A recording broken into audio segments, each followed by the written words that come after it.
નમસ્કાર, news for ઇન્ડિયામાં સ્વાગત છે આપનું। અમદાવાદમાં વસ્ત્રાપુરના અમદાવાદમાં એક એવી ઘટના સામે આવી છે કે મંદિર બનાવવાને લઈને એક વિવાદ સામે આવ્યો હતો। તે પછી પથરાવ થયો અને પથરાવના ભાગરૂપે એક 75 વર્ષીય વૃદ્ધ મહિલાનું મોત થયું છે। અમારે એટલી જ કહેવાનું છે કે જો કાયદાનો રક્ષક જ જો અમારો ભક્ષક થાય તો પછી અમારે તો ક્યાં ન્યાય લેવો। તો અમારે તો એક જ છે કે આ જે પણ છે કાયદાની રીતે આરોપીને સખતમાં સખત સજા થાય તો અમારા દાદીમાને આત્માને શાંતિ મળી જાય, એ જ અમારી સાચો ન્યાય છે।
ન્યૂઝ ફોર ઇન્ડિયામાં સ્વાગત છે આપનું।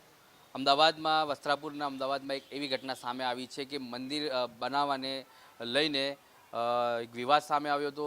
તે પછી પથરાવ થયો અને પથરાવના ભાગરૂપે એક 75 વર્ષીય વૃદ્ધ મહિલાનું મોત થયું છે। આ ઘટના અમદાવાદના વસ્ત્રાપુર વિસ્તારની છે, જ્યાં રાધે કૃષ્ણ મંદિર છે, ત્યાં મંદિર બનાવવામાં આવ્યું છે અને તેના પ્રસંગ ખાતે જ્યારે કંકોત્રી વહેંચવામાં આવી તો એ કંકોત્રીમાં નામ ન આવતા એક ટ્રાફિકમાં પીઆઈ છે, તેમને પોતાનો રોષ ઠાલવ્યો અને તેમણે એમ કીધું કે હું પીઆઈ છું અને મારા મંદિરમાં મારું પણ યોગદાન છે, મેં ફાળો આપ્યો છે અને મારું નામ પણ હોવું જોઈએ। એટલો જ મુદ્દો હતો, તે મુદ્દાને એટલો ઉગ્ર બનાવી દીધો। બંને સમાજના લોકો સામે આવી ગયા અને પથરાવની ઘટના થઈ। પથરાવના ઘટના બાદ વૃદ્ધ મહિલાનું મોત થયું। એક તરફ તો ભારતભરમાં જે બાબરી મસ્જિદ અને રામ મંદિરના વિવાદો ચાલતા હતા તે ક્યાંક ને ક્યાંક શાંત થયા છે, તો બીજી બાજુ રાધે કૃષ્ણ મંદિરનો વિવાદ કોઈ બે સમાજનો નથી કે કોઈ કોમવાદનો મામલો નથી, પરંતુ એક જ સમાજના બે જૂથો વચ્ચે મારામારી થઈ અને આ ઘટના મોત સુધી પહોંચી ગઈ। તેમના પરિવારના 7 સભ્યો પણ હાલ ઘાયલ છે અને તે લોકોને સારવાર અર્થે હોસ્પિટલ ખાતે ખસેડવામાં આવ્યા છે। પરિવારની માંગ છે કે અમારા જે બા હતા તેમનું મૃત્યુ થયું છે અને તેમને ન્યાય મળે અને તેમની આત્માને શાંતિ ત્યારે જ મળશે જ્યારે તેમને આ મામલામાં પૂરું ન્યાય મળશે। પથરાવની ઘટના એવી હતી કે જ્યારે બા નીચે ઊભા હતા અને તેમને છાતીના ભાગે પથ્થર વાગતા તાત્કાલિક તેમને સારવાર અર્થે ખસેડવામાં આવ્યા। ત્યાં હોસ્પિટલમાં ડૉક્ટરો દ્વારા ઘણી મહેનત કરવામાં આવી પણ પરિણામ ના આવતા તેમને મૃત ઘોષિત કર્યા અને ત્યાર પછી આખો મામલો જે છે પોલીસ મથકમાં પહોંચ્યો છે। હાલ વસ્ત્રાપુર પોલીસ તપાસમાં છે, પોલીસના અધિકારીઓ આવી રહ્યા છે, પરંતુ પરિવારને જે હજુ પણ ન્યાયની ઉમ્મીદ છે, કેમ કે આરોપીને પકડવામાં હજુ પોલીસ નિષ્ફળ છે, પરંતુ પોલીસનું પણ કહેવું છે કે વહેલી તકે આરોપીને પકડી પાડવામાં આવશે। તો સીધા તેમના પરિવારના સભ્યોથી, તેમના દીકરાઓથી અમે વાત કરીશું કે શું હતી આખી ઘટના અને કઈ રીતના તમે હવે આ મામલાને જોઈ રહ્યા છો અને તમે ન્યાયની ઉમ્મીદ લગાવી રહ્યા છો। મારું એક જ કહેવાનું થાય, આપણા માધ્યમથી એટલું કહેવાનું થાય છે કે આ રાધાકૃષ્ણ મંદિર જે કંકોત્રી બાબતે જે ઘટના ઘટી, આ ઘટનામાં ગોવિંદભાઈ ખેતાભાઈ ભરવાડ જે પીઆઈ કક્ષા ગાંધીનગર પીઆઈ ટ્રાફિક પીઆઈ છે, એમને આ ઘટનામાં બહુ જ રસ રાખીને અને એને કાયદો હાથમાં લઈને અને અમારી ઉપર અમારા દાદી ત્યાં ઊભા હતા તો પથ્થરનો છૂટા હાથે પથ્થરનો એમના હાથેથી પથ્થરનો ઘા વાગ્યો તો અમારા દાદી ત્યાં પડી ગયા જેથી અમે દવાખાને લઈ ગયા। પછી બીજા ઈસમો સાથે બીજા 5 જણા 2 4 5 એમના જોડે સાથે રાખીને લાકડી અને પાઇપથી હુમલો કર્યો. એમાં એ લાકડી અને પાઇપ દ્વારા મારા મોટા બાપાના દીકરાને પગમાં વાગ્યું છે, મારા ભાઈને માથામાં વાગ્યું, મારા ભત્રીજાના માથામાં વાગ્યું છે, મારા મોટા બાપાના દીકરાને એને બી માથામાં પાઇપ વાગી છે. તો આ લોકોને સારવાર અર્થે સંજીવની હોસ્પિટલમાં હાલ એડમિટ છે. પણ અમારી એટલી જ કહેવાનું છે કે જો કાયદાનો રક્ષક જ જો અમારો ભક્ષક થાય તો પછી અમારે તો ક્યાં ન્યાય લેવો. તો અમારે તો એક જ છે કે આ જે પણ છે કાયદાની રીતે આરોપીને સખતમાં સખત સજા થાય તો અમારા દાદીમાને આત્માને શાંતિ મળી જાય, એ જ અમારી સાચો ન્યાય છે. તો આપના માધ્યમ દ્વારા એટલું હું આશા રાખું છું કે જલ્દીમાં જલ્દી અમારો ન્યાય મળી જાય. આ ઘટનામાં આખી વારદાત શું થઈ હતી, મંદિરને લઈને શું કારણ હતું અને કયા કારણોસર જે પીઆઈ સાહેબ હતા તે ભડકી ગયા? આ મંદિર છે ને રાધા કૃષ્ણનું, એ ટોટલ અમારા સમાજનું જ હતું. પણ એ પોતે કંકોત્રીમાં આગવું નામ લખાવવા બાબતે એમ કે છે મારો ફાળો વધારે છે એટલે હું કંકોત્રીમાં મારું આગવું પર્સનલી નામ લખું. પણ અમે એવું કીધું કે આ સર્વસંમતિ હોય તો જ તમે નામ, સમાજની સર્વસંમતિ હોય તો જ તમે નામ લખી શકો.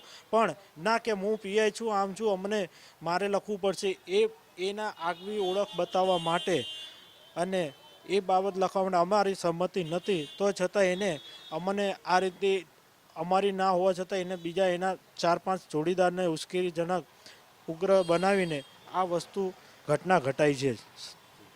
પોલીસ તરફથી શું કાર્યવાહી કરવામાં આવી? કાલની આ ઘટના છે રાતની, તે પછી પોલીસનું એક્શન કઈ રીતના રહ્યું અને તમે અહીંયા ઘટના સ્થળે વિઝિટ કરી પોલીસે તમને પૂછ્યું કંઈક કે આરોપીને પકડવાની કોઈ તજવીજ હાથ ધરી છે? અમને તો કહેવામાં આવ્યું છે પણ હાલ સુધી હજી કોઈ આરોપીની ધરપકડ થઈ નથી.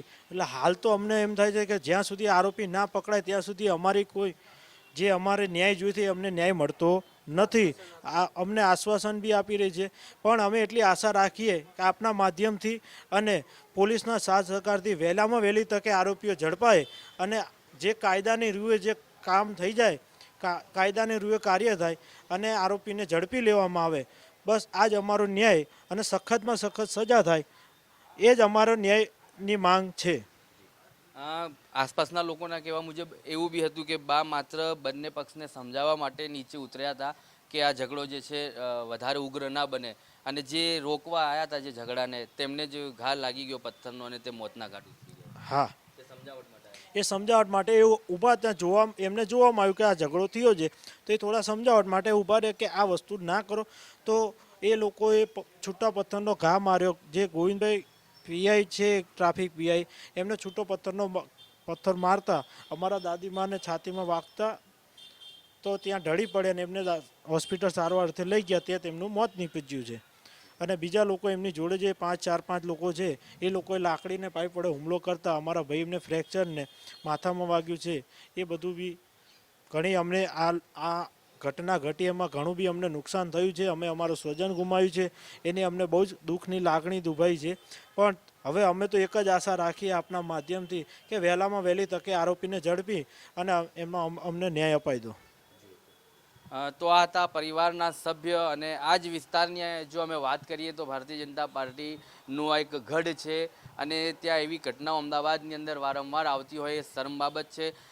ગઈકાલ કે પરમ દિવસની જો વાત કરીએ તો આશ્રમ રોડમાં પણ એક પોઝ વિસ્તાર છે આશ્રમ રોડ, ત્યાં મોતની વારદાત સામે આવી હતી. ઘટનાઓ એવી સામે આવી હતી કે રોડ ઉપર જ એક આઈસ્ક્રીમના ઠેલા લગાવનાર શખ્સને ત્યાં મોતના ઘાટ ઉપર ઉતારવામાં આવ્યો હતો. પરંતુ બીજી બાજુ વસ્ત્રાપુરમાં પોઝ વિસ્તાર છે, ત્યાં પણ એવી ઘટના સામે આવી છે કે એક વૃદ્ધ મહિલાને જે મોતના ઘાટે ઉતારી દેવામાં આવ્યો છે. હું જો ભારતીય જનતા પાર્ટીની વાત કરું તો બેનરો તો એવી રીતના જે લાગ્યા છે અહીંયા કે સંકલ્પથી સિદ્ધિ સુધી, ફરી એકવાર મોદી સરકાર, તો સંકલ્પથી સિદ્ધિ સુધી આ ગુજરાત ક્યારે પહોંચશે જ્યારે ભારતીય જનતા પાર્ટીનું શાસનમાં આવી ઘટનાઓને અંજામ જો આપતા હોય તો આવી ઘટનાઓને રોક લગાવવામાં આવે, આવી ઘટનાઓ પર પૂરતું ધ્યાન આપવામાં આવે. પોલીસ પ્રશાસનની ટીમ જો પેટ્રોલિંગમાં હોય અને આવા અસામાજિક તત્વોને જ્યારે અંદર કરતી હોય, પરંતુ અહીંયા તો ટ્રાફિક પોલીસના એક પીઆઈએ જ આ વારદાતને અંજામ આપ્યો છે અને તેવું પરિવારનું કહેવું છે.